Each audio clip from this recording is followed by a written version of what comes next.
I was watching this video, and the guy was talking about how Brandy's professional relationship with Rodney Jerkins deteriorated after their collaborations on Full Moon and Never Say Never. And I guess they were fighting in the studio. And I guess him and her bickered a lot. And he allegedly said, "Do what you got to do.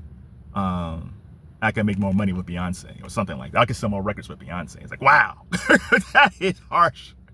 And I'd love to hear Rodney Jerkins' side of the story. Because one, what were he and Brandy fighting about? Like, listen, whenever you have a strong producer and a talent, there's gonna be bickering. Michael Jackson and Quincy Jones, it wasn't a complete love affair. Like, they had issues in the studio as well, but they understood the collaboration and the magic they created together, so they kind of worked past their differences. This happened all the time.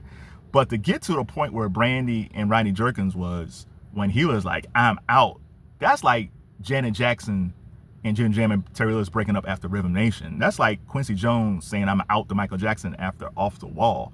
Like, these things don't happen, because what usually happens is, whatever differences you have, you just ride it out until it stops. Like Janet and Jimmy and Terry, they never had any issues. It's just like, after a while, like, they created so much great work, it just kind of ran its course. That's how it usually goes. Like, there's only a certain amount of artists where they can work with multiple producers and it doesn't matter.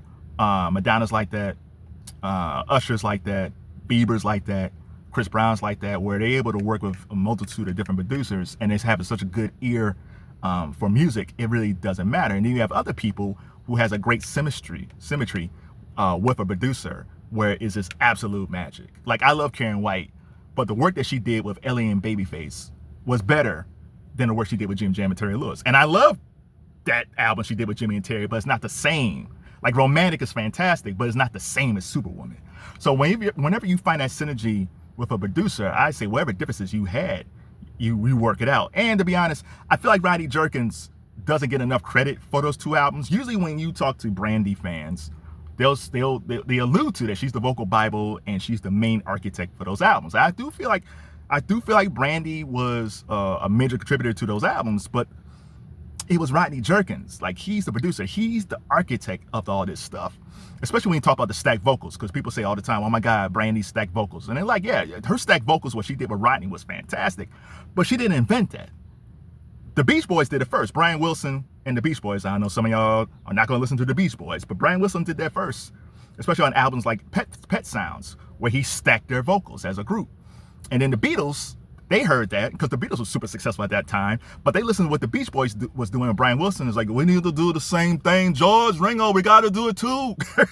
So they started stacking their vocals. And then Marvin Gaye said, "Wow, let me try this, man." And he did the same thing on What's Going On. But where the Beatles and the Beach Boys were a group, he was a solo artist. So he sang his vocals and did all the background vocals where he sounded like a choir on his own, which is just fantastic. Go listen to like What's Going On and those songs that he made, and just listen to the stacked vocals he did.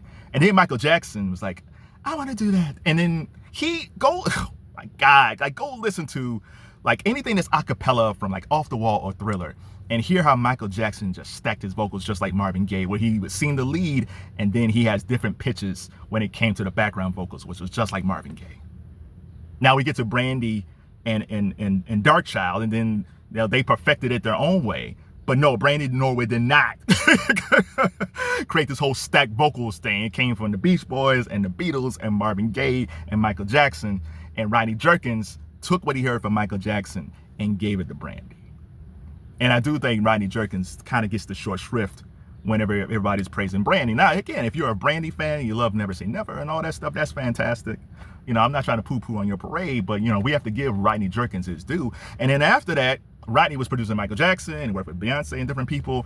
And Brandy, she missed Rodney Jerkins. She worked with Timbaland after that, and that album was Aphrodisiac. I think it was fine, but whatever magic she had with Rodney Jerkins, it was gone. And my argument has always been, listen, like, Missy Elliott and Timbaland are great together, but Missy Elliott can do stuff on her own.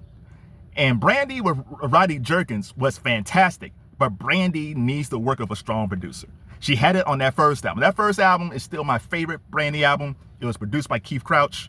We get Baby, Broken Hearted, Best Friend, I Want to Be Down. Those, that production on that album is fantastic. Yeah, it's not all the futuristic sounds and all that stuff and the stacked vocals of Never Say Never and Full Moon, but it's just pure fun, touching R&B. And I've always missed that sound that Brandy had from that first album. But I understood she was young and she wanted to do other things, and that's totally fine.